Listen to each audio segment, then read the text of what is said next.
Hey everybody, welcome back to the Bourbon Note. I'm Greg. I'm Ben. And today, we're drinking bourbon.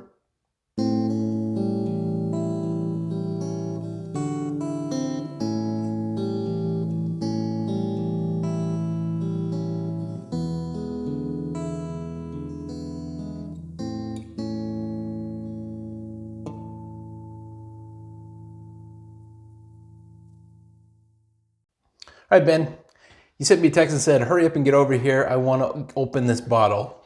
Right, so, a lot of times when you get a new bottle that neither one of us have had, it's kind of fun to open it on the channel. Well, yeah. But that also kind of sucks because you go out and you buy a couple bottles of bourbon, you're excited to try them, and then it's, 3 or 4 days before we can get together and it's just sitting there. It's just calling your name, taunting you. Yeah, so I got this.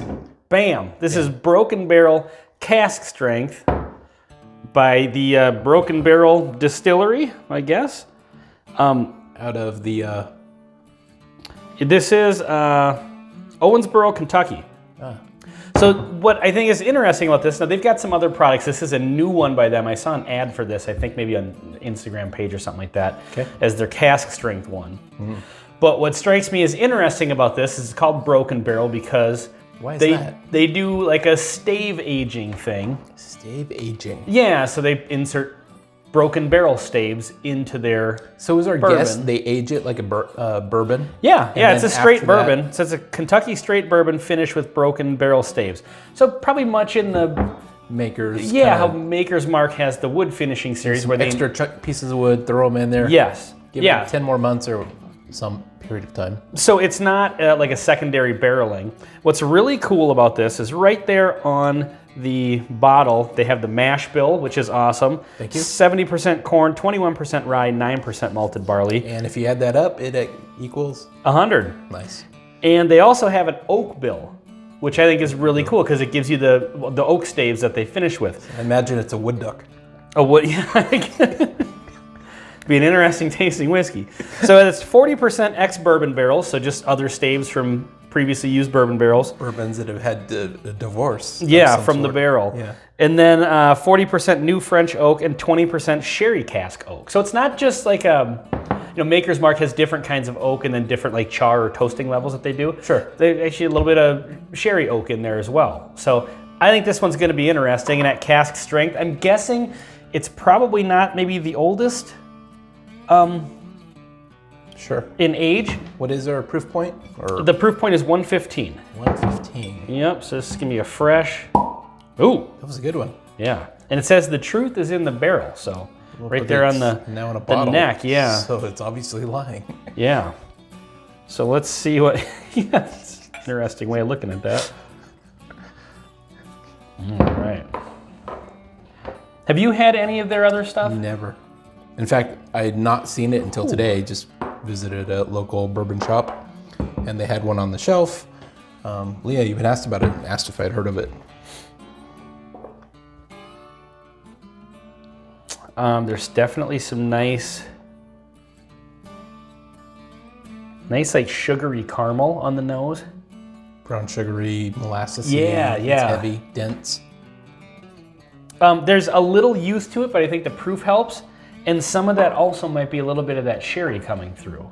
Now it's only 20% sherry stave, so I would imagine that doesn't impart a ton of flavor. Sure. But maybe just kind of that extra, sometimes that sweetness from like a wine finished bourbon sometimes can make it come across as a little bit young, in my experience. And that may just be me. You're not that young. Not anymore. Yeah, I know. It's got a nice nose. I don't does. think I'm not getting like this wave of proof, 115. Me either. But just enough to really kind of give it a nice little boost. I'm getting just like good traditional bourbon. It's like rich though. It's got a... Very rich, yeah. It feels... I don't think it's going to be cotton candy sweet, but I feel like it's going to be on the sweeter side. Let's give her a whirl. So here we go.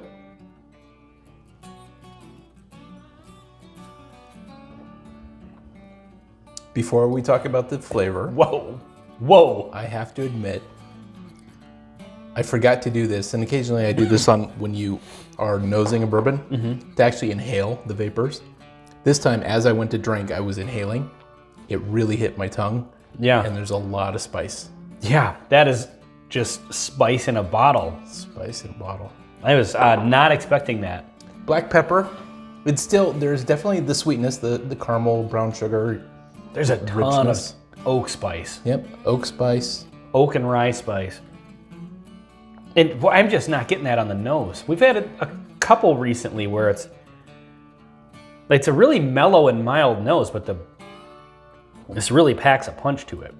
It's got a good density to it, almost viscosity. Good mouthfeel. Don't notice it on the glass much. Some. Wait, that's interesting. I don't know really, besides spice, know how to really describe the flavor of that. It's really oaky and spicy, but I feel like the other stuff that we were getting on the nose is kind of buried under that because it's overwhelming on the palate. What I feel is it's oily in a good way. I realize that maybe that sounds weird, but... Now you want a bourbon to have a nice kind of coating your mouth. But what that does is it connects to your tongue and stays there. And the first note, bourbon note, that you get from that is the spice. Yeah. The oak spice maybe. And then it's like stuck to your tongue and just sticks. It's like when you stick your tongue to a frozen pole in the winter. Yeah, Which I've never done, but evidently you can't get it off. No. Do not try this at home. Yeah, don't try that at home. But you know what? I'm getting like I get that, but it doesn't stick for very long, and then it drops off really quick once it drops off. It does. Like there's not really much of a lingering, like for the amount of it's a wave of spice and proof right up front for a second, and then, it's like Kaiser Soze, gone. I don't even know that reference. Oh, it's from a movie. Oh. People will get it. Oh, okay. I mean, you could have gone with the Dolores O'Riordan linger. No. Yeah. Well, it doesn't linger though as much. Oh, yeah. Well, neither does she. Oh, jeez. Oh, God. Too soon. Just gonna move on from that. I apologize. And I apologize on Greg's behalf. I am a huge Cranberries fan, and well, if you don't laugh, you'll cry. Then, right? Exactly. I mean, that's kind of where I was going with that. Yeah, this is kind of a weird one, for sure. I think it's awesome. This is another in our series of conversational bourbons where they don't perhaps live up to expectations is the wrong phrase. You expect one thing and it gives you something else, and that creates opportunity to discover a unique bourbon style. Yeah. Yeah, for sure. You know what's weird is those first couple sips, I had that really overwhelming proof that I was talking about in spice. This last one's a little bit more, maybe my tongue was just, this is our first bourbon of the day, so it's kind of like that. Speak for yourself. Well, yeah, I don't know about you, but it's Monday. So it's, sometimes that first one packs a little extra punch. But yeah, I don't know, it's kind of weird. It's just, I'm just getting all oak and spice. I really can't find much else on the palate than that. So I definitely get the caramel sweetness. It's light and it's perhaps overpowered. Well, that's too strong. It's second place to the oak spice, for sure. Yeah, and it's not a very close second. I think oak spice is the winner on this by a significant. A length. What's a horse term for winner by a head or whatever? Do you know what I'm talking about? Don't they say that in horse races? Furlongs per fortnight. The full body of the horse, I don't know what I'm... 3 lengths? Yeah, or something like that. I don't know.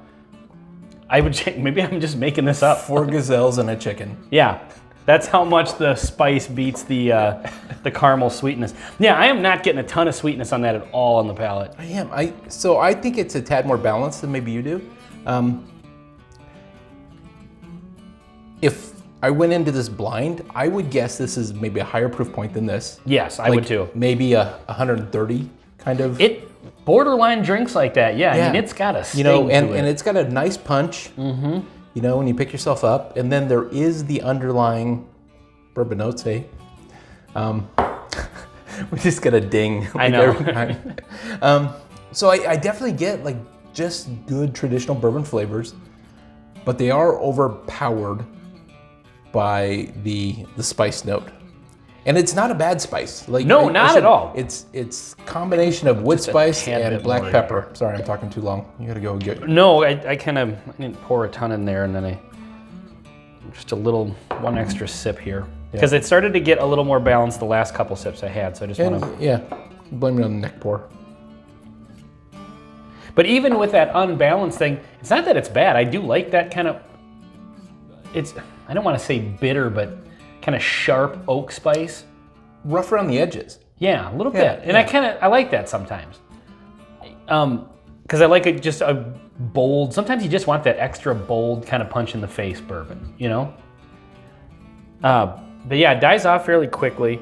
But it's good though, I like this. I think I'll enjoy having this on the shelf. This is awesome. Might not be bad with a cigar, you know, since it's got such that bold kind of punch to it. I think it would stand up to it. Another video we should probably try is what's better with a cigar? A really sweet, smooth type bourbon, a bold, high alcohol proof, you know, one with really aggressive flavors. We don't know. So we should maybe consider that. And we've had plenty of cigars and bourbons, but never really done like paid much attention to what we're... For science. Yeah, for science, we should do that. Science and the internet. Science. You know, this is starting to mellow out and soften up a little bit on I agree. On the front, but those first 3 sips were just like... Yeah.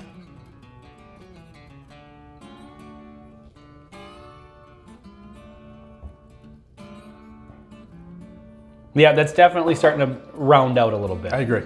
It is starting to become a really nice bourbon. It's still, the oak spice is still the dominant flavor, prominent. But it's not as sharp the further, you know, getting a few sips into it. Yep. I think this is an interesting one for sure.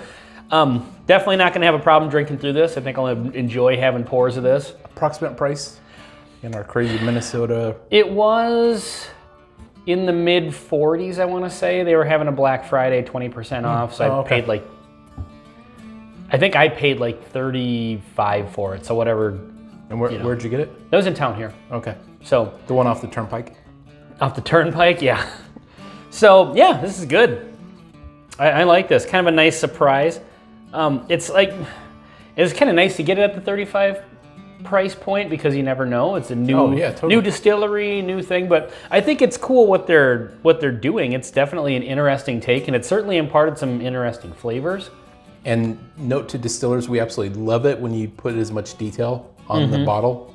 Yeah, or at least on the website or something. Because I mean, we do this because we're nerds about this stuff, and most of you watching are probably watching because you're nerds about this too. So it's kind of nice to have that information, you know. You insulted our audience. That's a compliment.